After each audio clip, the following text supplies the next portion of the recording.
Yes, and she gets so drunk as well, because we go out gay clubbing. We'll club a gay to death maybe once a month. Started going out, and there's all these jazzy bars now, all these sort of quirky places. There's a gin parlour in Birmingham now. I went into the gin parlour, I ordered a gin and tonic. I thought that was appropriate. Very quirky guy behind the bar, tattoos, piercings, beard. He was like, we have 200 different types of gin. Is there a type of gin that you've had before? I was like, yeah, I think it was Asda Price. I think it was. Didn't have it, so not that exclusive. Had a vodka Diet Coke in the end. And I got chatting to this guy who was very thin and very pallid. He looked like someone had dressed up a mini milk. He didn't look right. And he was chatting at me, mile a minute, for about half an hour. And then after about half an hour, he went, oh, I've lost my Coke. And I think because I was drinking a Diet Coke and I was a bit drunk, in the moment I thought he meant Coca-Cola. So I was like, well, where'd you have it last? He's like, in the toilet. I was like, there's no flat surfaces in there. You must have left it on the floor or something. He's like, no, I've lost my Coke. I was like, well, I'll get you some Coke. Still thinking he meant Coca-Cola. He's like, what, do you know a dealer? I was like, don't see how that's relevant. I mean, I know an art dealer I could call in the morning, but that seems very off-topic. I was like, I'll get you some Coke. So I started walking to the bar and then realised on the way to the bar what he actually meant. I'm now on a drugs run for some stranger. How did this happen? And I don't take drugs. I've no idea how you procure drugs. I know you can order them online now, which I find absolutely hysterical as an idea, that they can go, sorry you were out. We left 50 kilograms of smack with your neighbour. Did my cocaine arrive? No, but Saj is really mowing that fucking lawn.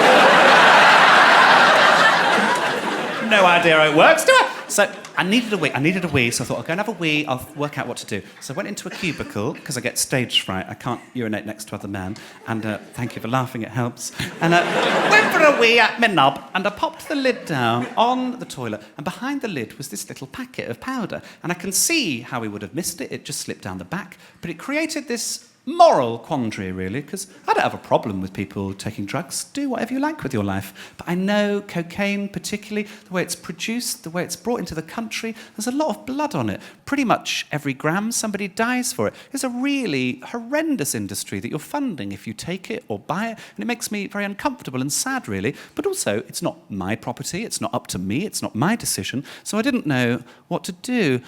Anyway, I made £50. Little punchline for you there, you're welcome. Never so heavy. Oh, it's a bloody lecture now, it's a lecture. Do you know what, I was going to ask, I was talking there about not being able to use urinals. I've started to be able to do it. I was going to say I need some help, but that sounds really wrong. Basically, I went to the Glastonbury Festival for the first time last year, and the toilets there... I have a rule. If you're doing a poo on somebody else's poo, you've made a wrong decision in life. Let's reassess, let's think things through. So you just sort of have to get over yourself at Glastonbury. So about half the time now I can use a urinal, other half I still use a cubicle. But because I've never used a urinal before, I think I'm doing it wrong. So, by way of a cheer, who, when they're at a urinal, just gets the knob out?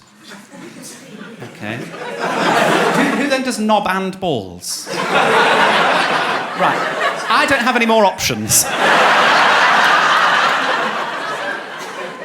This gentleman here, what was your name? Hello, Peter. What do you do? Not for a profession with your knob and balls. I treat myself. I sit down with you. Treat yourself and you sit down.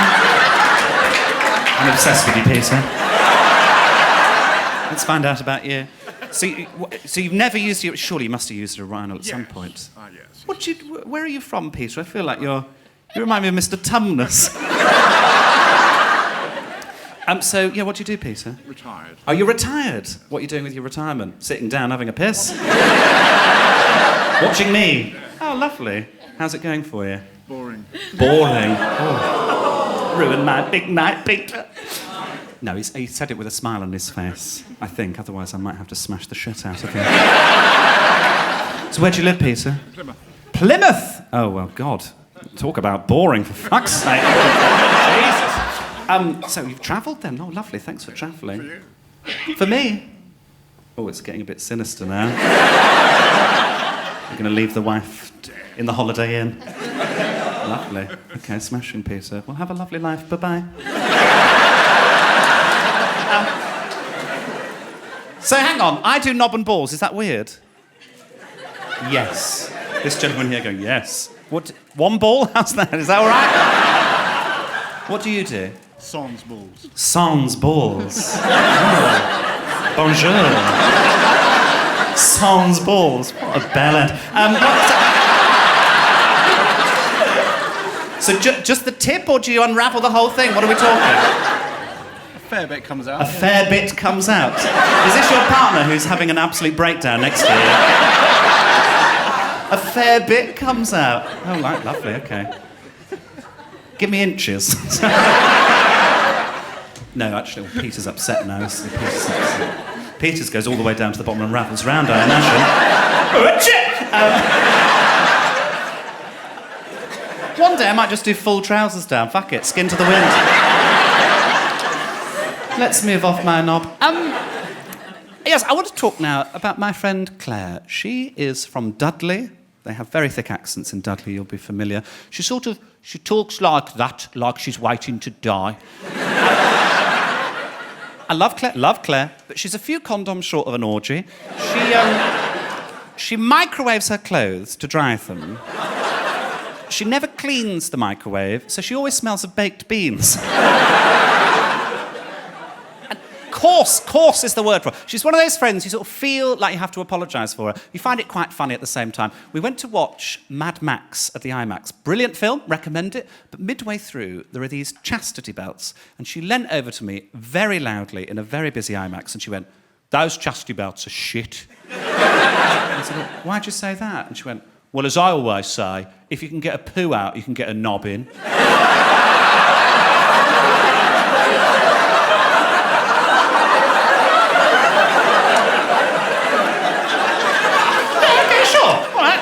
Something to live your life by, sure. As you always say, never stop saying that, do you, Claire? Little catchphrase.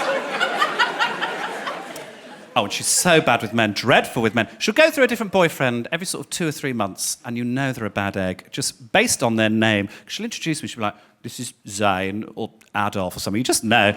And last one, so awful. She came round, she said, "He's got this new sex thing where he likes to ejaculate on my face and take a photo of it." I said, "That's dreadful." And she went, "And I don't know what face to pull."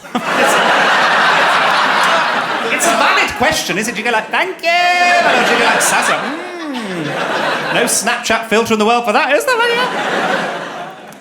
Yes, and she gets so drunk as well, because we go out gay clubbing. We'll club a gay to death maybe once a month. So pleased with that joke when I wrote it. It's like, take the month off, Joe, fuck it. Because it's just a play on words as well. And I don't really engage with the gay community that often. There's one gay club which I love. It's called Hard Cock Life. And it's a gay hip-hop night. And it's because it's very camp gay men paired off with very aggressive, often misogynist rap lyrics. So it'll be like, "Smash her in the pussy." Like, "Yeah, smash her in the pussy!" That's really good. I don't know if it's an avocado and feta smash in the pussy, I'm not sure. But it's a very good night out. But she gets so drunk, Claire. I had to put her in a cab before midnight the other week. She got this bag of chips covered in curry sauce. She's not very graceful in heels at the best of times. She looks like when I put toilet rolls on my cat's legs. She just sort of like... just not with it. The taxi driver spotted her a mile off. He's like, "You're not coming in this cab with those chips." And she went, "All I want in my life is these chips. It's all I've ever wanted." He's like, "If you soil the cab in any way, you'll have to pay a big fine." She's like, "I won't, I promise, I just want these chips." He was like, "All right." I opened the door for her. She tripped and just pissed the chips into the cab. All over the window, into the chair.